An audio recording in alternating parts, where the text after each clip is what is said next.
Alrighty, it will help you tremendously if you have out your, you may want your Daniel time chart. I don't know if it'll really help you much tonight if we're really gonna look at it a whole lot. But definitely the history of Israel's relationship to the kings in Daniel 11 on page 69.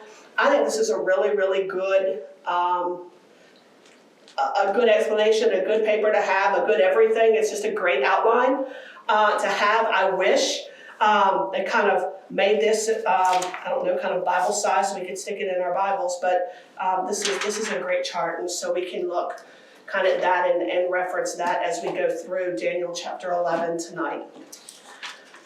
Alrighty, just to kind of get us in the in the mind frame of Daniel chapter 11 and chapter 12, we're going to go back to where we kind of started this whole part 2, and that is with Daniel chapter 7. And what is just kind of the main thing? What's the main thing in very few words that happened in Daniel chapter 7? So long ago. 4 beasts. 4 beasts. He had a vision of 4 beasts and kingdoms. Then in Daniel 8, those 4 beasts actually became how many beasts? 2. 2 beasts. And those beasts were a ram and a goat that represent Persia. And we finally get the name of the 3rd kingdom, which is Greece. In chapter 9, what did we have Daniel doing in chapter 9? It's the longest prayer. It's a prayer.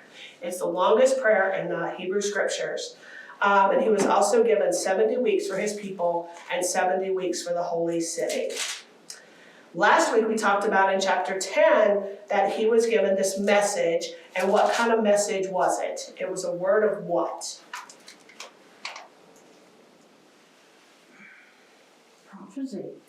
Prophecy, but what did he specifically say was that this was a word of in verse number 1? That it was true and it's one of great distress, conflict. Conflict. And then we met princes. So instead of being a ram and a goat, now we met some princes of Persia and princes of Greece. And we talked about that those princes were actually angels. They were Sar, which could mean like an angel. Well, we also met Michael and Gabriel because they were the chief prince of what? Israel. Who was the chief priest of Israel? Michael. Michael was the chief prince of Israel. And then in chapter 11, this week, who did we meet? I mean, just broad spectrum, the 2 main people that are talked about are who? Kings of the Kings north. of the north and the south. Kings of the north and kings of the south. Now, Daniel 10 through 12, remember, back in Daniel's time, this was not written with lovely chapters and lovely verses. So, this was all kind of one book, or one writing, the book of Daniel. So, chapter 10, chapter 11, and chapter 12 are all basically one time frame. They're one thing or conversation that Daniel is having. So it's just one. It just happens to go, and in our scriptures, it's just divided up into 3 different sections. So, who then is giving this message to Daniel? And we first meet this person. This person is first described way back in chapter 10, verse 5. And how is he described in chapter 10, verse 5? Is that the man in linen? It's the man in linen. But then in 16 through 18, they call him something else.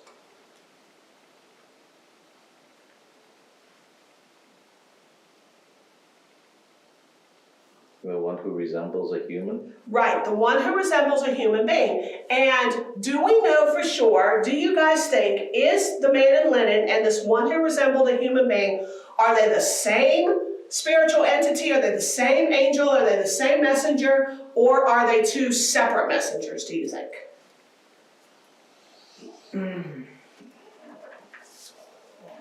Same? It could be the same one, but I'm not sure. I kind of think it's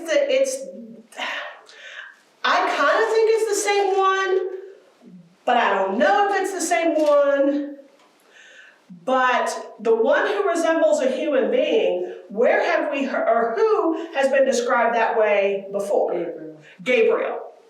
So whether this man in linen was also Gabriel, but he was So why so, did they just say that? well, I'm wondering if, because his description, because they knew our brains.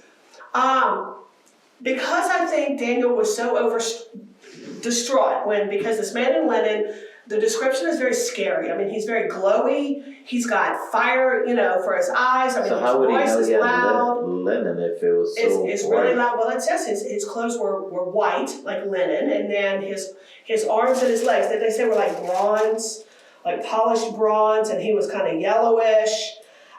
His belt was gold.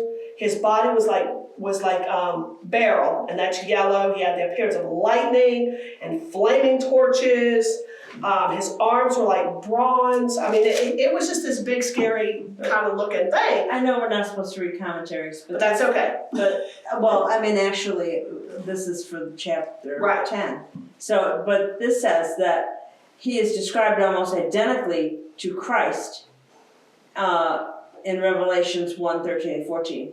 And Daniel's reaction is similar to John's in Revelation 1:17. So they're not saying it is Christ, Right. but they're saying that There's a when you lot of- compare those two, Well, I can see it because it says that he was clothed in a robe that reached to his feet. It was girded with a gold sash. His head and his hair were white. His eyes were like a flame. His feet were bronze. I'm looking. His voice was like the sound of many, many waters, which is also how he's described in Ezekiel 1. And of course, John, when he saw him, he fell on his face like a dead man. Which is, like you said, which is just about exactly how Daniel felt. So I'm wondering then if then he says the one who resembled more of a human being was right when Gabriel touched his lips, when he was really trying to comfort him, when he was about to speak to him. So I wonder if this man who resembled a being, if Gabriel didn't kind of tone it down, so that he and Daniel could actually have a conversation without Daniel constantly, like falling over himself and fainting. I don't know. But I do know that from verse 16 all the way down through chapter 11 and then into chapter 12, it's Gabriel. right? That's who that is. Whether this man in linen, and then we see the man in linen again picked up in chapter 12, verse 6. So whether that's the same, different. yeah, the man switches entity. back over again. I mean, we just don't know. I mean, and really, for our purposes tonight, I just want to go to 10:16, and that person is Gabriel, that entity is Gabriel, and then Gabriel is the one that's explaining all of this. And I can pretty much draw that conclusion because Gabriel was previously referred to as the man who resembled a human being, and he's also the one who told Daniel previously that he was going to tell him, what everything meant. So he was kind of the one interpreting everything for Daniel. So that's kind of where I get. And so what did the man in linen do? I mean, He was almost like a comforter, because he said, I've been sent to you. He was trembling, but he told him, don't be afraid. And then from the first day, I mean, this is kind of Gabriel language here. He says, don't be afraid. From the first day you set your heart, that before God, we were heard. But then it says, but the prince of the kingdom of Persia was withstanding me. And that's why I'm wondering if this wasn't Gabriel. Because this man in linen was fighting the prince of Persia before Michael came and helped him out. So that's why I'm wondering if that was not Gabriel. That's why I'm thinking it was Gabriel. Because Gabriel mentions that prince of Persia again in verse 20, and then talks about, because it says, do you understand why I came? But I shall now return to fight the prince of Persia. So if you believe the one who resembled a man was Gabriel, and he's going back, because he's returning, he's going back, then he had to have been the one who was fighting before, and so the man in linen must be Gabriel, in my head. And maybe he looked like that because he had just come back from battle, and so that was kind of him in battle garb, maybe? Yeah, who knows? And so now he needed to not freak out Daniel, so then he came in something Daniel would understand. I don't know. Because we got a lot of chapter 11 to do. So you can go home. If you come up with something brilliant, write it to me and I'll probably say, okay. Because just Yeah. figuring that out could be, who knows? We'll never figure it When out. we get up there, we'll just say, hey, Gabe, you know Yeah. Was what? that you? Was it you or Was not? it your disguise? Look at the time phrase though. We're gonna start chapter 11. What is the time phrase in chapter 11:1?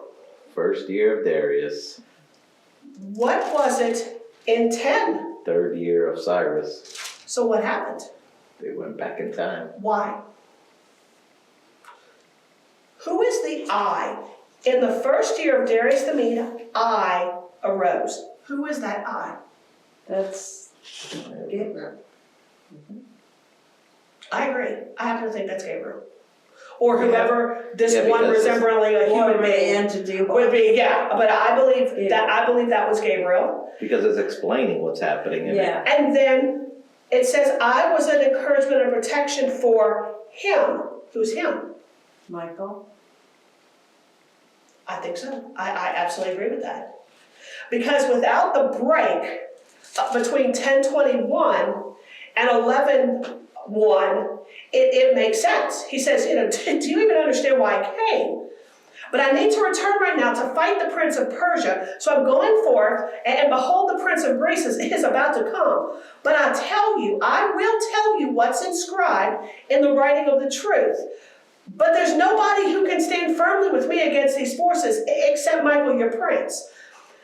And in the first year of Darius the Mede, I actually rose and became an encouragement and a protection for him. And now I'll tell you the truth.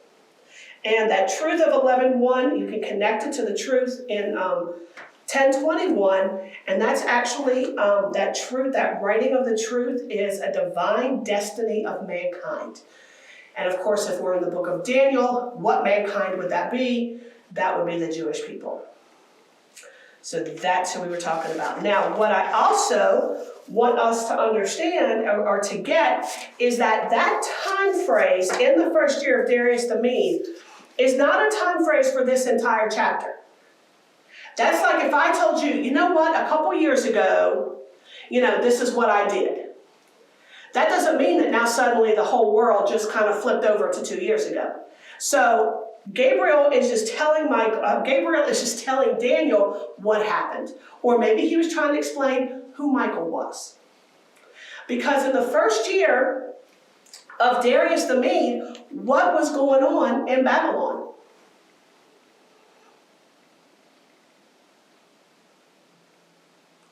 If Darius had just become king, then that means that they are no longer under Babylonian rule. They're now under the Medo-Persian. And So they had to have a war, huh? Because they said it would have had to. Nebuchadnezzar or whoever said it. Belshazzar said, yeah, he was dead, now here we are. They brought in a mighty army. And so I'm wondering if this encouragement and protection for Michael that Gabriel was doing was maybe, kind of setting him up, because we know that Michael is what to Israel? The protector. He's the protector. Yeah, he's the chief prince of Israel. So whether he was encouraging him, to kind of go protect the Israelite people that are kind of caught up in the middle of this war, another one, where they're about to change hands again, or whether Gabriel knew or somehow understood that this was going to kind of set off these chains of events. The Israelite people are about to go home. They're not that far away. At this point especially, they're not that far away from it. So whatever he was encouraging him to do, the point in time of 2 years before, in the first year, would have been that they switched hands, and we need to protect, the Israelite people, to let them get caught up in all this. And, and you need to also keep them going and keep them safe. So now I have to find where we are now. All right, so only in verse 1 of chapter 11 are we 2 years before. And then in verse 2, we kind of time warp back to the present, back to the third year of Cyrus. Because now, even though Michael's down there fighting, and Gabriel really wants to go back to him and help out because he's about to be inundated by this other prince, this prince of Greece, he's going to stay and he's going to tell Daniel this divine destiny of the Jewish people. So, what is actually about to happen according to verse 2 of chapter 11? 3 more kings will arise in Persia. But then, A fourth will gain far more riches than all of them. that's right. Now, I happen to see the 4 kings as Cambyses, Darius I, who is not Darius the Mede, Darius I, Xerxes, and Artaxerxes. Other people say that it's Cambyses, this pseudo-Smyrnus, which I've never heard of, Darius I, Hystaspes, and then Xerxes and not Artaxerxes. Because Xerxes did go up against Greece in an epic battle and just like royally failed. I mean, he failed. But that's not when Greece took over completely. So it would just kind of depend, I guess. But since Daniel 6:8 tells us that Daniel only enjoyed success through the days of Darius and Cyrus, then we can pretty much conclude he never saw any of these other kings. He was never subjected to any of these other kings. And of course we know he was never subjected under Greece rule, under the rule of Greece. So now we get to the fun history part of the prophecy.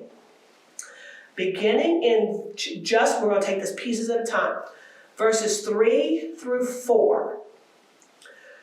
Who are these, this mighty king that will rule with great authority and do as he pleases? What nation is that referring to? Greece. Greece. And who Alexander. would be the ruler then? He wasn't a king, but who would be the ruler of that empire? Alexander the Great. Alexander the Great. Why? Because he's gonna, well, according to what's described there, he arose, he got a lot of riches, did what he pleased, but it was like instant, and then his kingdom was broken up, which is what happened with Alexander the Great and his generals. Yes, because we can look on our little history of Israel's relationship to the kings of Daniel 11, and it shows right up at the top, Alexander the Great. Now, Alexander the Great, he actually had a son, but his son died when he was like really little. I want to say like 4 or 5, but I can't remember, so don't quote me. But I didn't think he had any children, but he did. He had a little boy, but his little boy did die. And so obviously his son, he never had any more sons. So his sons he didn't have could obviously not inherit his kingdom. Now, thanks to the book of Daniel, what's the one nation that Alexander the Great went into and never conquered? Jerusalem. He walked into Jerusalem, and when he was met kind of on the road with by the rabbis, by the teachers, and they began to read to him from Daniel about what a great king he was, and he said, look, our scriptures prophesy that this was going to happen. Well, he was just so overinflated with his ego. Of course, they never read the rest of it that said, your kingdom's going to be split. You're going to die pretty soon, and you're never going to enjoy any of this. And you're never going to have descendants, and so people are going to fight. They were smart to know when to talk, and they were smart to know when to shut up and stop talking. So he actually went in, and he never conquered Jerusalem. He left them alone. So it helps to know your scripture, because you never know when you're going to need it. You never know. People will come in and you can read them something and, kind of hype them up, but they get all over themselves and they leave you alone. So you never know. So learn your scriptures.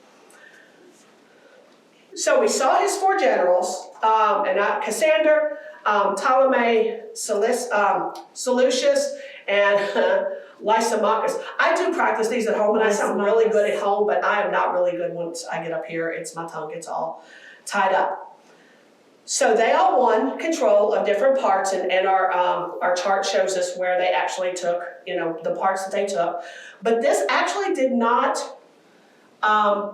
this wasn't quick. This actually took about 20 years of fighting and warring and all that before this actually came to pass. So what I wrote up here was Daniel 11, verse 5 through 35, actually spans between 125 and 150 years of history.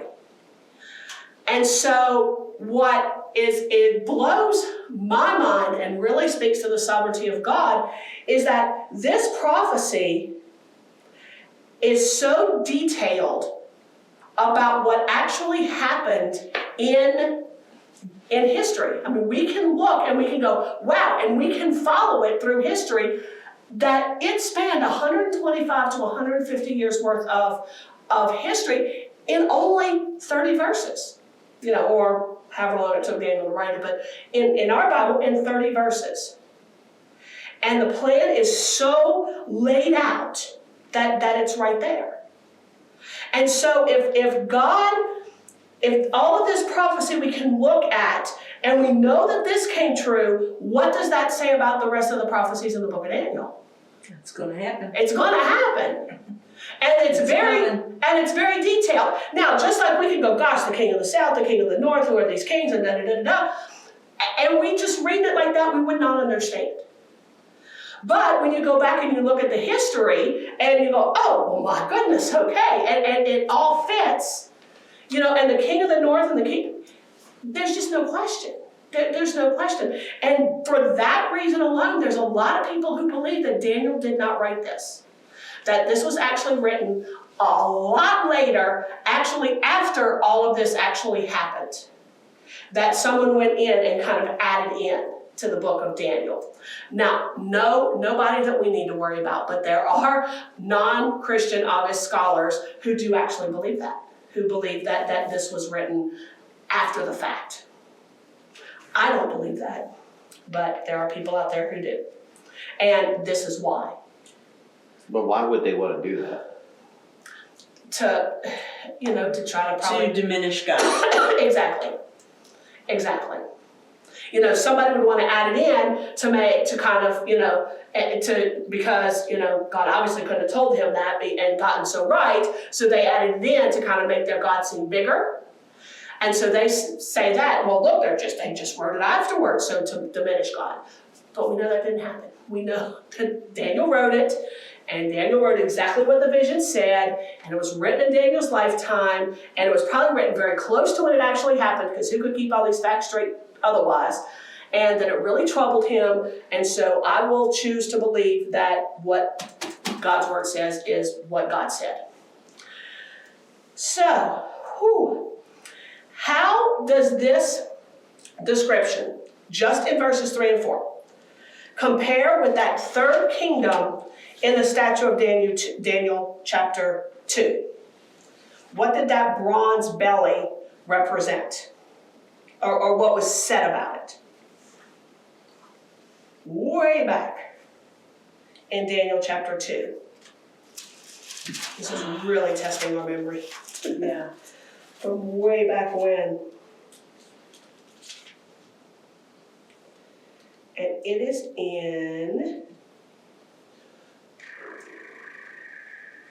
It was strong. It was strong, and it would rule over the entire earth. And then in chapter 7, that third beast, which was a leopard, and it had how many heads? 4. 4 heads, so 4 generals, 4 different kingdoms. And dominion was actually given to the leopard. The leopard did not have its own dominion. Dominion was given to the leopard. So Alexander's dominion was actually given by God, because it was prophesied that was going to happen that way, just like Nebuchadnezzar's kingdom was given by God, and it was also taken away, just like God took it away from Belshazzar. So God gives, God takes away. In chapter 8, the goat symbolized Greece, and that awful conspicuous horn between his eyes is Alexander. Because Greece came from the west with great speed and it conquered Persia. And when Greece became mighty, that horn was broken off Alexander died, that's broken off, he died, and the 4 other horns came up in its place. Those were his 4 generals. So do you see how? So Go ahead. There was just 3 horns. the horn was Alexander, with the eye. Yes, the conspicuous horn was Alexander. And then it said when he became mighty, the horn was broken off, and that would be when Alexander died. And then those 4 horns came up in his place, and those would be his 4 generals. And then, of course, that kingdom was actually split then into 4 different parts. Any other interpretation, any other questions, any other anything that you guys learned? Because I don't want to just like run through this if you guys are confused or if you guys saw something else that I didn't see. Alrighty, so who are the kings of the north and the south? The king of the south is? Ptolemy over Egypt. Right, and then the king of the north would be? The Seleucids. The Seleucids over Syria. Right, over Syria. Over Syria. I love this chart. I am just really loving this chart. Nobody should have to go through Daniel 11 without this chart. This one. Yes, this chart. This chart. Nobody should have to go through Daniel 11 without this chart. There we go. Yeah, so what happened in the prophecy? And just we're looking at 5 through 19 when it's really big into the kings of the north and the south. So what are just some of the big things that happened? We don't need to go, every little nitpick, but just kind of big picture kind of stuff. Well, the king of the south was powerful and had dominion, or great dominion. And really, if you look at it, Egypt had great dominion for a really long time. I mean, Egypt was a great empire in and of itself before, back in antiquity. And then they joined forces. Mm-hmm. North and south. Mm-hmm. They made an agreement. And did the agreement stand? Did it last? No. No, it did not. And so then who popped up?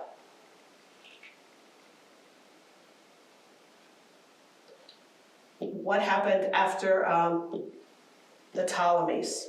Who came and conquered the king of the north? I'm sorry, the king of the south. It was Antiochus III the Great. So what we have happening here, and when we look at history, is there was this marriage that was going to happen. Egypt and Syria were going to come together by a marriage. And the lady's name was, I believe, it was Beatrice or Beatrice? Beatrice. Yeah. Beatrice, okay, was Beatrice. And that was, but the marriage alliance was broken. They decided they're not going to get married anymore. So because they weren't going to get married and everybody got their little hearts broken and everybody was kind of up in an uproar, they had a huge war that lasted like 64 years. They had a war between Syria and Egypt was fighting, and other wars kept going, but then there was another one. Another marriage proposal kind of came together, and that one actually stuck. They actually got married. Israel is stuck. If you looked at the maps that they provided, Israel's kind of stuck right smack between Egypt and Syria. So if Egypt and Syria are going to keep sending troops back and forth, to each other, they're going to run through Israel. Yeah. Because there was really no other way to get there that would be very, very efficient, like with their time. They'd have to go up and around, and so it was just kind of there. So Israel ended up with a lot of just a lot of junk, a lot of upheaval, a lot of everything, where they really didn't want to be in the middle of anything, but they kind of were because they were literally, geographically, in the middle of it. So they didn't have anywhere to go. So, how much of this prophecy has actually been fulfilled? Already been fulfilled? How much of it? Up to 36. Yeah, so all of what we've read so far has already passed. It's already happened. So we've so far been talking about real earthly here kingdoms and real earthly here Events. events and prophecies that have already happened. They've already been fulfilled. Has it all been fulfilled? Like, has it been fully fulfilled? So there's not like any, Prophecy? yes, of just what we've read so far, just what we've done through verse 19. Has all of this been fulfilled in full? Yes. Yes, it has. It has. There's no partial fulfillments here. It has been fulfilled in all of it.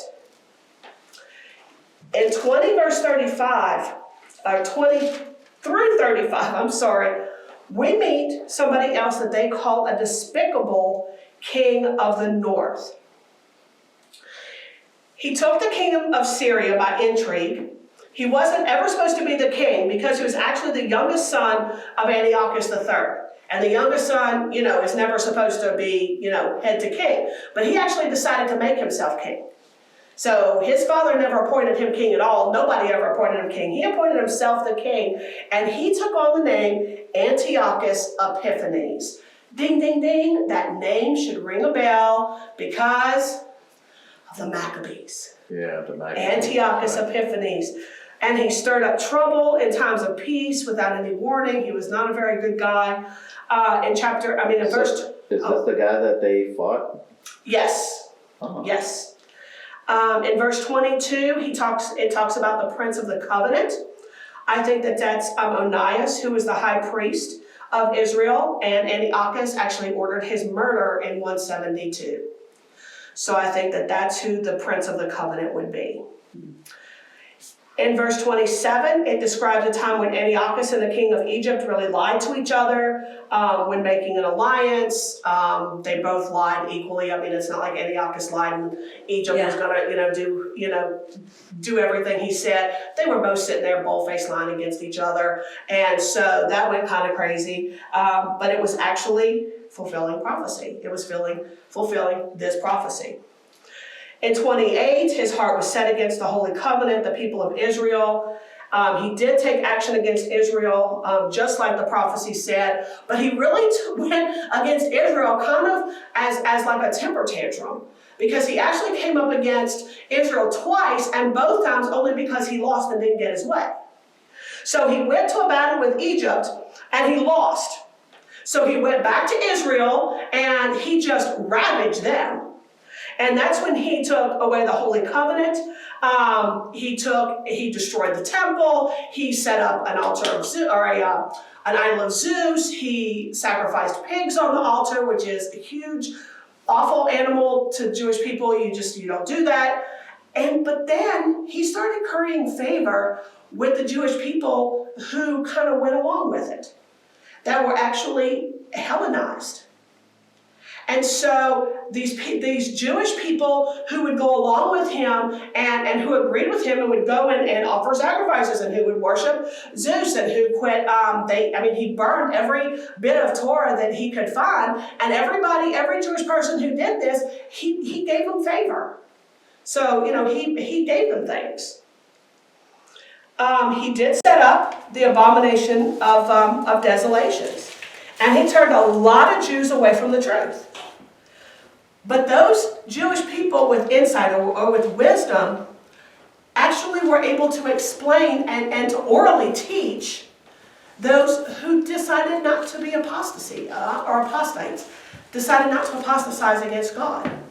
So there was this little small band of Jewish people who were still trying to stay true to their Jewish roots, to God's laws, to God's commandments. And so they would teach each other, because how else are they going to learn? They've just destroyed the temple, they can't go to temple, and they burned their Torah scrolls. So what else were they supposed to do? Everything had to then become oral. This is what, actually led to the Maccabean revolt. And tens of thousands of Jewish people ended up dying during the Maccabean revolt. So who were the Maccabees? The Maccabees was actually kind of not their last name. Judah Maccabee had a bunch of 12 sons, I believe. And one of them's name, Mattathias Maccabee had several sons. One was Judas Maccabee. And Maccabee means the hammer, means a hammerer. And was that actually their name? I don't know if it was their name to begin with, maybe they were blacksmiths, or whether they gave it to them because they really just hammered into the Greeks. I think it's because they just really hammered into the Greeks. I mean, this kind of ragtag band of Jewish people who, with no military training, with no weapons, kind of took to the hills and waged war against Greece. Waged war against Antiochus Epiphanes and his army in order to be free, in order to get them out of their land. They fought for 3 years to get them out.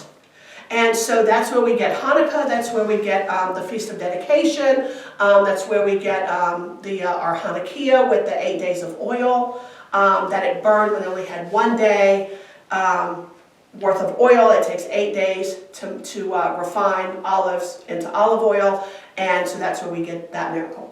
And the rededication of the temple, they cleansed it, made it holy, again, got rid obviously of Zeus, rededicated the altar back to God, cleansed it, and were able to set the great menorah, which was supposed to burn perpetually throughout the tabernacle. And that's in the intertestament period. I mean, most of what we're talking about is intertestament period stuff.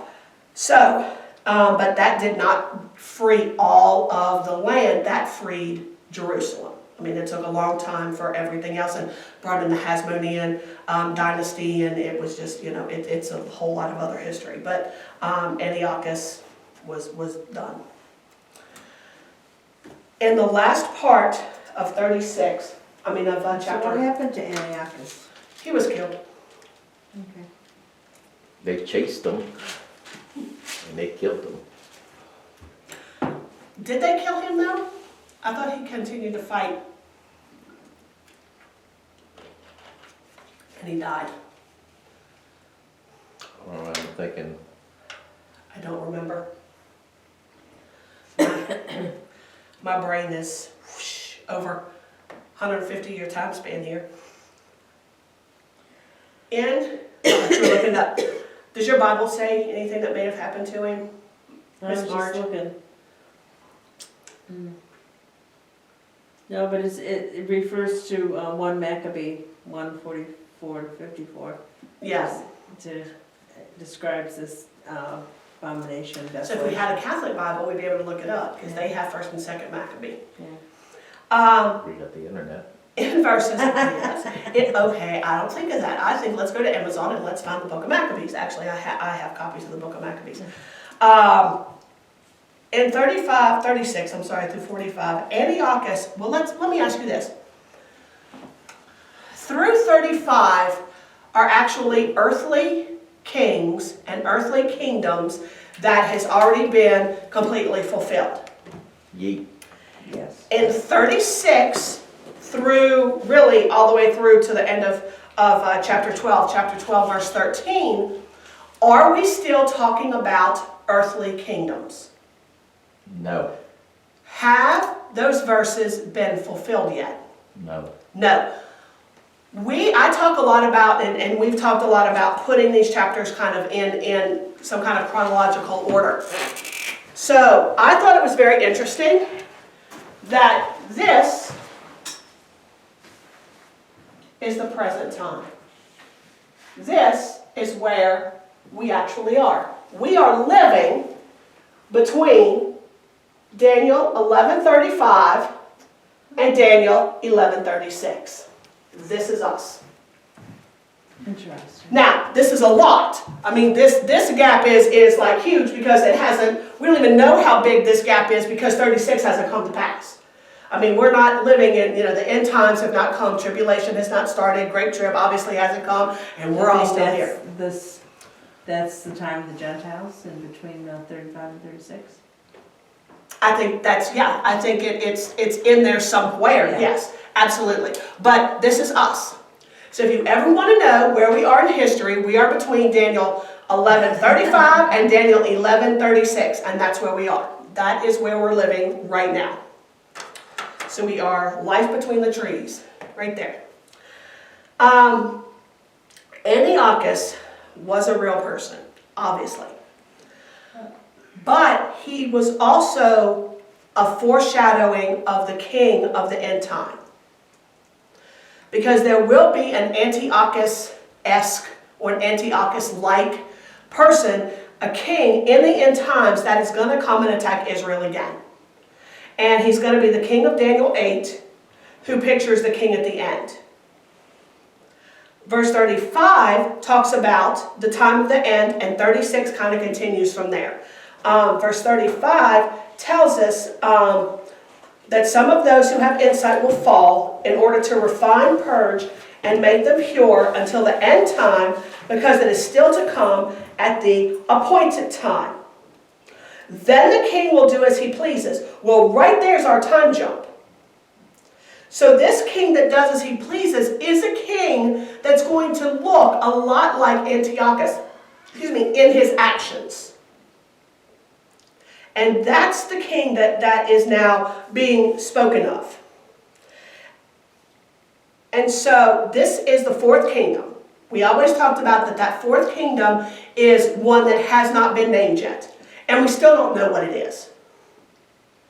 The third kingdoms, we had Babylon, Medo-Persian, we had Greece, but I still believe, Marge, I'm with you, that fourth kingdom is the end time kingdom that's going to come and have the king and rise up against all the believers. That I absolutely believe. And that king is going to be led by someone that looks a lot and behaves a lot like Antiochus Epiphanes. So he is a foreshadowing of that king.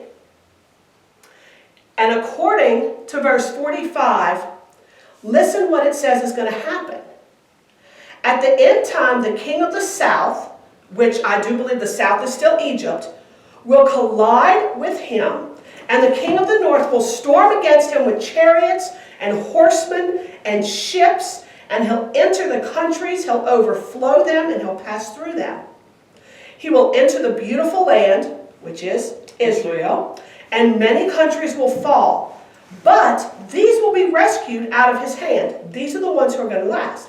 Edom, Moab, and the foremost sons of Ammon. Then he, this king of the south, will stretch out his hand against other countries, and the land of Egypt will not escape. He will pitch his tents of his royal pavilion between the seas and the beautiful holy mountain, and he, who is actually the king of the north, will come to his end, and no one will help him.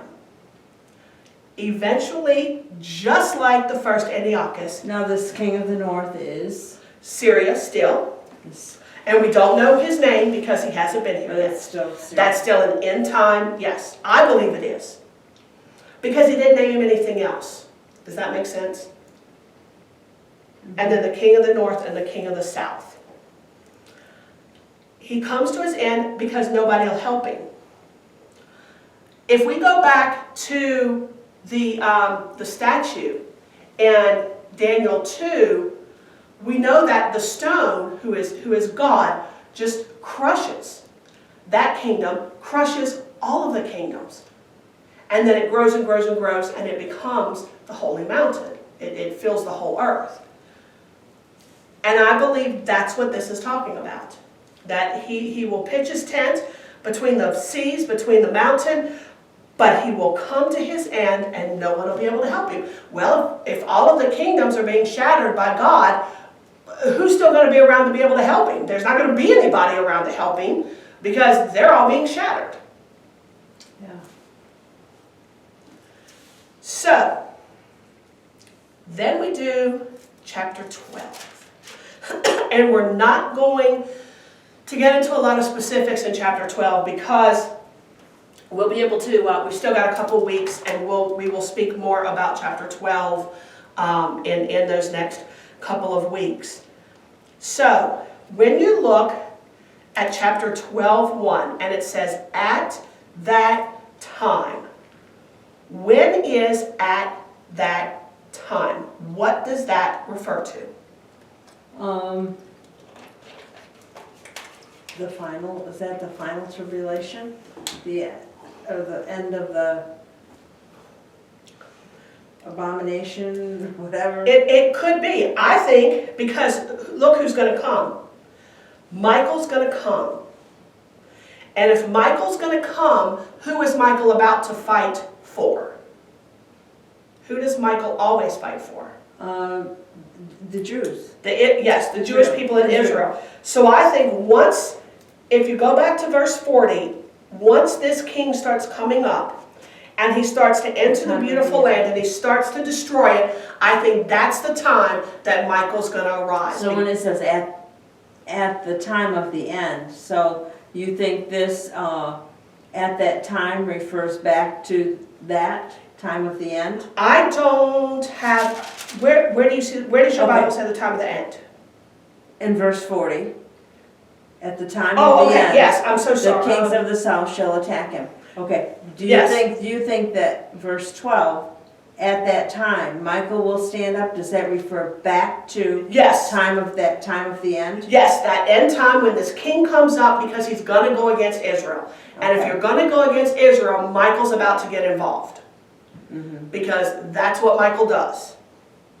And so I believe that that's when Michael is going to rise up, the great prince who stands guard over them, and there will be a time of distress, which is tribulation. There's your tribulation.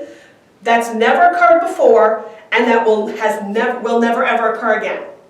So this is getting serious at the end, and this distress is the exact same word as tribulation. So whether it's the tribulation or just a time of tribulation, just a time of distress, or whether it's the capital T trib or just a little t trib, that would be a little d A little distress. tribulation or the tribulation? The tribulation.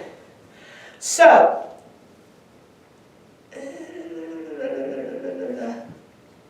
okay. This tribulation, this harsh, great time of distress, is going to last how long according to verse 7? A time and a half time. Yeah. 3.5 years. 3.5 years. So we are back down to our 3.5 years again. So that's how long it's going to last. Those of Israel, whose names are in the book of the life, they're going to be rescued. And everybody else is going to die. Where are you? I am in, I'm looking. I should write these down. See, this would make sense, so I didn't have to, Is that in verse that is, 1? Everyone found written in the book? is that in verse 12:1? Yeah. Yes. And at that time your people shall be delivered, everyone who is found written in the book. Yes, written in the book.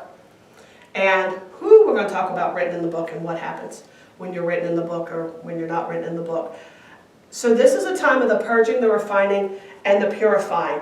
From 11:35, it talks about that those who have insight will fall to refine, to purge, and to make pure until the end of time. And it's also said again in chapter 12, verse 10, that many will be purged, purified, and refined, but the wicked will continue to act wickedly, and none of the wicked will understand. But those who have insight, or those who have wisdom, will understand. So the people who have wisdom, like those of us who are studying what all this is, and we know, and we can, if we're still around and we can recognize it, we'll know what this is. We'll be able to say, wow, this is kind of matching up. This is what this is. But the wicked are still going to act wicked because they're not going to understand what's about to happen, because they don't have a clue. So they're going to keep acting wickedly, and they're going to be the ones who are going to end up perishing, because the whole earth is about to be purged and purified and refined.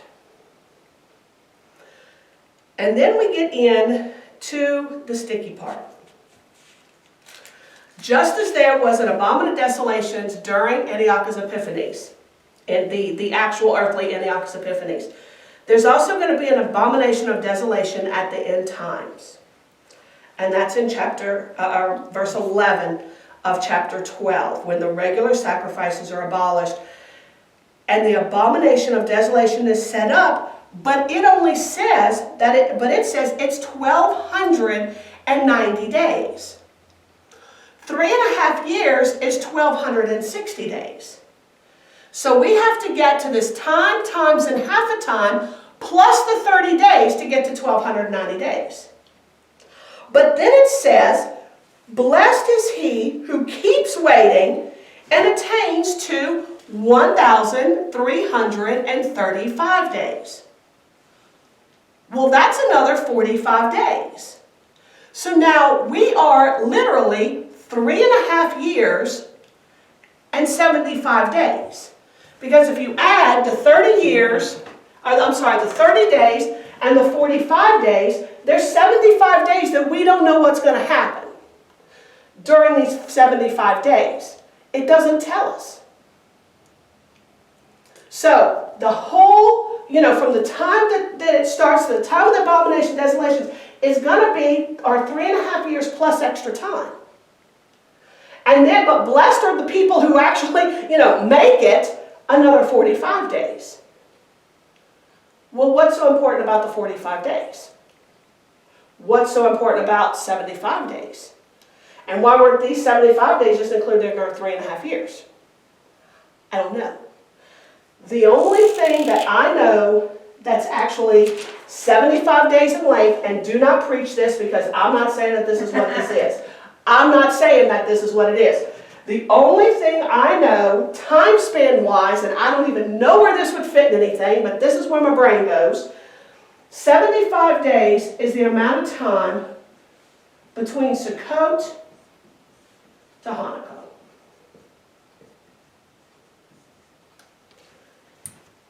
And what do you think the significance of Sukkot and Hanukkah are? I haven't the slightest idea. This is what I wrote. Okay. Sukkot is the Feast of Tabernacles. It's connected with Egypt. Who would be the king of the south? Right? Would be Egypt. Because this is established while they were in the wilderness. This is what is celebrated and built booths to celebrate God's redeeming with his mighty right hand and his protection. Sukkot. Hanukkah is the Feast of Dedication. This is associated then with the king of the north because it was Antiochus Epiphanes, his desolation that actually eventually, and the rededication of the temple that actually became the celebration of Hanukkah. Which the only place we see anything about the Feast of Dedication being celebrated is when Jesus celebrated it in the book of John. And that's the only place we see it. So, the only thing that I can find the correlation is that Sukkot in way antiquity is associated with Egypt and the king of the north or south. And then Hanukkah then would be related to the king of the north with Syria. That's the only thing I can come up with, and that's the only 7-day time span I can come up with. Is it true? Probably not, but in my brain it kind of made some kind of weird sense. So, Well, do you want to know what this says? what does it say? Because I would love says, to know. From the intrusion of the abomination there follows 1,290 days, including 1,260, which makes up the 3.5 years of the final 7 years. Then 30 days more, possibly to allow for the judgment of the living subsequent to Christ's return, before the millennial kingdom blessing begins. Then it says, blessed are those, this is the king. Verse 12 says, blessed is he who waits the other 45 days. 45 days.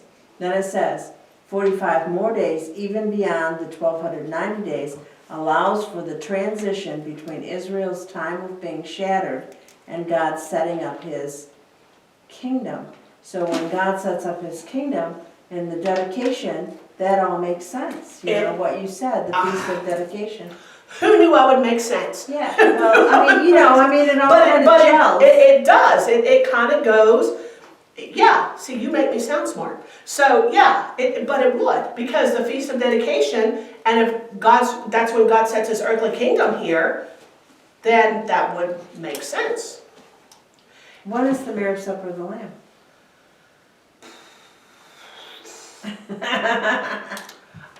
Oh boy, it's in Revelation chapter 20. Chapter But I mean, when is it? Um, Is it at Hanukkah? well, no. No. And of course, then we'll have perpetual Sukkot because we'll constantly tabernacle. That's when the noun tabernacle actually becomes the verb that we will tabernacle together with Him. So But I mean, that's just the way they explain it. right, but that makes sense. But that makes perfect sense because otherwise we don't have a clue. Yeah. And Daniel never explained it to us because he was told not to. And so he didn't. So this is the great conflict that Daniel saw, and he didn't understand it. They were about to be sent home in about 4 years, but that didn't mean that their lives were going to be easy and that they were going to live in constant peace. Israel would be purged and refined for a really, really, really long time before they would finally return to God. I mean, Daniel lived through, not even the end of the Medo-Persian Empire. And so when you start talking about more kings and more kings and more kingdoms and more kingdoms, I mean, that's just really... He didn't even know. Right, that he never knew about. And you just think of length of time that it would take for that many empires to be set up and that many kingdoms to be set up. And so this would mean, my goodness, our people are going to be purged and refined for a really, really, really, really, really long time. I mean, this is not going to be a quick... we thought 70 years was a long time. This next is a really long time before we finally get back to God. And this is what I believe was so distressing to him, is that, going home did not mean peace. It meant, in fact, almost a ramping up of conflict for a really, really long time. So, that is what I've got for tonight. And The question I had was, Sure. is that from the time that the daily sacrifice is taken away and the abomination of desolation is set up. So that's verse 11. right, yes. Is that 1,209 days or 90 days? So that's when the counting starts. The 1,290-day counting starts from the time of the daily sacrifice is taken away, Well, and right? the abomination of desolation is set up. Yes. So we don't know when that is. No, we know that it's going to be sometime in the future. I mean, it's not anytime soon. But I mean, they don't do daily sacrifices now, do they? No, the only Jewish people that I know of, that I've ever heard of, that still actually do sacrifices, believe it or not, are in Samaria. There's a really small group in Samaria that actually still does So I don't, that's sacrifices. what's so confusing to me. But I would think that would mean like the regular sacrifices. Of course, those were the burnt offering sacrifices, and the abomination of desolations is set up. Well, if you think of it as the Al-Aqsa Mosque sitting on top of where the temple was, then you could say that would definitely be an abomination of desolation, which is just that's just a fancy way of saying some detestable thing that causes a lot of horror is what that is. But I can't say that is this prophecy because we haven't seen any of the rest of it that leads up to that. Right. So that's what's so confusing. It's like, when you say all these other prophecies were fulfilled up to verse 35, it's like, when you study the history, you can look back and say, that was that. But I mean, it's so hard to try to fit, which I know a lot of people tried to do, is to try to fit what's going on in the world today into these prophecies, and it doesn't work. work. Because I mean, what is the testament of the prophet? What he says has to happen. Yeah. And so we know that a lot of what Daniel said as prophecy, or what the prophecy Daniel was given, a lot of it has happened. Yeah. And unfortunately, we never know, it's never in his own time that we can look back and go, oh yeah, this is exactly what he told us was gonna happen. It's usually in the past, and then we look back at it. Yeah. But I think, when it says those who have insight and those who have wisdom are gonna understand what's going on, I think that it will be bad enough. We're not gonna have to try to fit the puzzle pieces in, if it happens in our lifetime, if we're still here. We're not gonna have to try to fit those puzzle pieces in. We're gonna see it and we're gonna know that this is what's going on. And we're not gonna have to guess. So I'm thinking, we may think it's bad now, but the stuff that's described in Daniel, the stuff that's described in Ezekiel when we get to it in a couple weeks, and even into Jeremiah and Matthew and 1st and 2nd Thessalonians, of course in Revelation, it's a lot worse. I mean, we can't imagine it getting worse, but it gets worse. Yeah. And I think we're going to be able to see it, and I think we're going to know that that's what it is. Yeah. And we're not going to have to guess. And then, we won't really need to look back, because then we can just keep looking forward, because that's when God is going to set up his kingdom on earth. But it's interesting. It's so interesting. And I was always so intimidated by prophecy. Always intimidated. I was scared of it. It just seemed like way too much. But I like the way that this study, it breaks everything down. Yeah, it makes it more It makes it more manageable. Yeah, in your mind. and it makes it make sense. Yeah. And that's what this is talking about, and that's what this means. It really does, and I like That's that. why I felt that history thing that she put in there, that was like very eye-opening to me. It's like, because I didn't know all that stuff.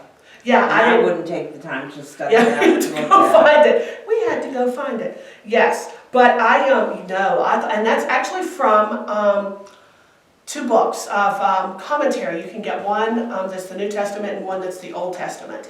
And they're not very much, because as soon as I saw that, I actually looked it up, and I'm like, well, I might actually have to recommend another book of commentary, and I'll have 2 books of commentary. Interlinear commentary. Yes, and there's one for the Old Testament, there's one for the New Testament, and both of them together on Amazon is only like $50, which I know $50 is a lot, but not for those kind of study books. No. They're really not.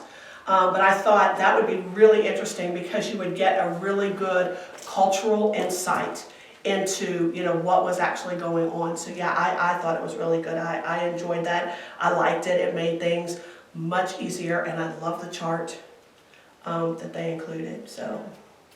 And the other thing you were talking about earlier was, how the Jews were persecuted, and that's something to me that's just, and the Maccabees, how they wouldn't renounce their faith. Right.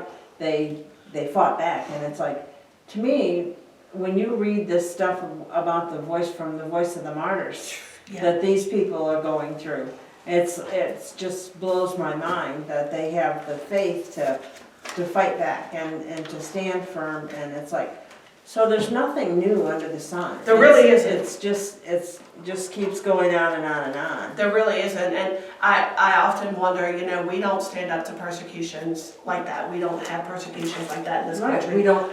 But the persecutions that we have, you can't get Christians to even stand up for that. No.